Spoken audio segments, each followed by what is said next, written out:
Bonjour à tous. Parfois, dans la vie, on croise des personnes qui se croient supérieures, qui nous regardent comme si nous étions inférieurs. Tu sais exactement de qui je parle, n'est-ce pas? Ces individus qui interrompent les discussions en réunion, qui agissent comme si tu n'étais pas là, ou qui te rabaissent subtilement devant les autres. Peut-être que tu as déjà vécu cela. Tu rentres chez toi le soir et tu repenses à cette personne qui t'a manqué de respect. Tu te dis que tu aurais dû réagir différemment, que tu aurais dû lui dire ceci ou cela. Je te comprends, j'ai été dans cette situation aussi.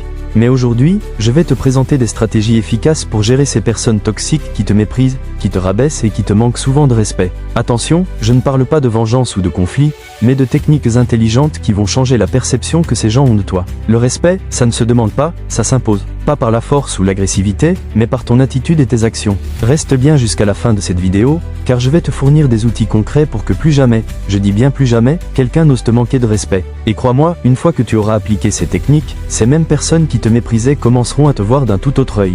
La première chose à faire lorsque quelqu'un te manque de respect, c'est de demeurer calme et sûr de soi. Quand tu fais face à des gens qui te rabaissent, ces individus pensent pouvoir te marcher sur les pieds. Mais en restant serein, tu les déstabilises complètement. Ils ne savent plus comment réagir face à quelqu'un qui ne suit pas leur jeu. Imagine quelqu'un qui essaie de te rabaisser devant tout le monde, te lance des piques. Au lieu de t'énerver, tu restes calme et tu observes à quel point ils sont pathétiques, obligés de rabaisser les autres pour se sentir exister. Plus tu pratiques ce calme olympien, plus cela devient naturel. Commence petit. La prochaine fois que quelqu'un t'interrompt, reprends calmement là où tu en étais, comme si leur interruption n'était qu'un bruit de fond insignifiant. Le plus satisfaisant, c'est de voir leur confusion quand tu ne réagis pas comme ils l'espéraient. Ils s'attendent à ce que tu exploses, mais tu restes là, calme et sûr de toi. Ça les rend fous. Ils perdent tous leurs moyens parce que leur petit jeu ne fonctionne plus. Plus tu maintiens cette attitude, plus les gens commencent à te respecter naturellement. Ils réalisent que tu n'es pas quelqu'un qu'on peut facilement déstabiliser. Souviens-toi, quand quelqu'un tente de te manquer de respect, il révèle sa propre faiblesse, pas la tienne. Ces personnes sont souvent rongées par leurs propres insécurités. En restant calme, tu leur montres que leurs tentatives pitoyables de te déstabiliser sont inefficaces. La prochaine fois qu'on essaie de te provoquer, rappelle-toi que tu n'es pas obligé de donner à ces gens le spectacle qu'ils attendent. Reste serein, garde ton sang-froid, et observe-les se débattre face à ton indifférence. C'est la meilleure des vengeances, leur prouver que leurs attaques ne t'atteignent même pas. Le deuxième aspect important est d'imposer tes limites.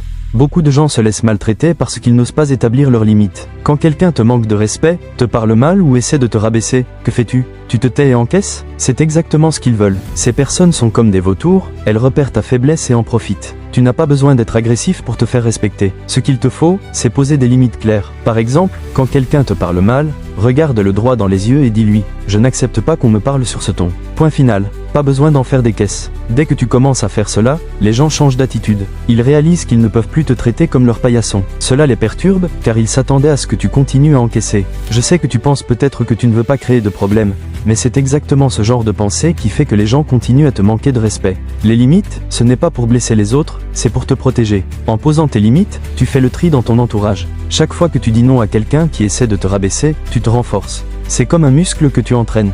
Commence dès aujourd'hui. La prochaine fois que quelqu'un essaie de te manquer de respect, arrête tout. Respire un bon coup, reste calme et pose ta limite. Tu vas voir la tête qu'ils vont faire. Ils s'attendent à ce que tu courbes l'échine comme d'habitude, mais là, surprise, ils tombent sur un mur. Poser des limites, c'est le premier pas pour reprendre le contrôle. C'est ainsi que tu passes de victime à quelqu'un qu'on respecte. Le troisième aspect est de cesser de chercher l'approbation des autres. Tu sais pourquoi les gens te manquent de respect?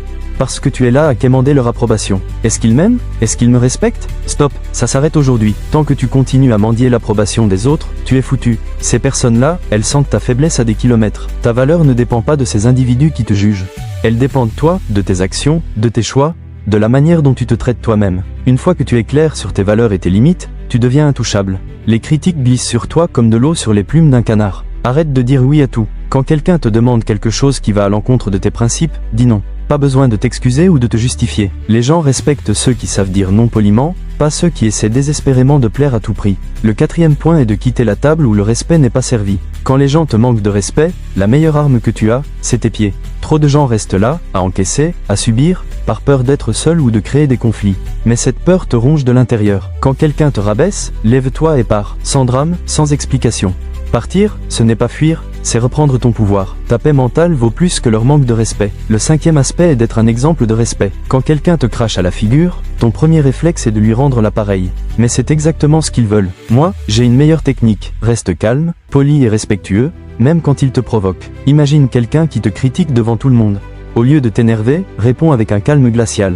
Cela les rend fous, car ils ne peuvent pas t'atteindre. Et plus ils essaient, plus ils ont l'air idiots. Le 6e point est d'utiliser l'humour pour désamorcer. Quand quelqu'un essaie de te manquer de respect, réponds avec un petit sourire et une réplique bien placée. Cela leur enlève leur pouvoir. Par exemple, si quelqu'un te rabaisse, tu peux dire « Waouh, je ne savais pas que j'avais tant d'importance dans ta vie pour que tu passes autant de temps à m'analyser. » Cela les fait passer pour des obsédés. Le 7e et dernier point est de t'entourer de personnes qui te valorisent. Tu sais pourquoi les gens te manquent de respect? Parce que tu es entouré de personnes toxiques.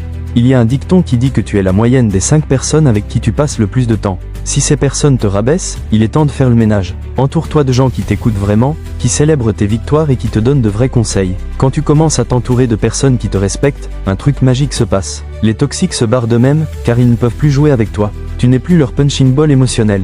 Une fois que tu as ces personnes autour de toi, tu te sens plus fort et plus respecté. Maintenant, tu as toutes les cartes en main pour gérer ces personnes qui te manquent de respect. Ce n'est pas une question de force ou d'agressivité, mais de stratégie et d'attitude. Rappelle-toi que ton silence peut être plus puissant que 1000 mots, et que ta dignité vaut plus que n'importe quelle confrontation. Ces techniques que je viens de te partager ne sont pas juste des conseils en l'air, ce sont des outils qui ont fait leurs preuves. La prochaine fois que quelqu'un essaiera de te rabaisser ou de te manquer de respect, tu sauras exactement quoi faire. Tu ne te sentiras plus impuissant ou frustré, mais confiant et maître de la situation. Maintenant, c'est à toi de jouer.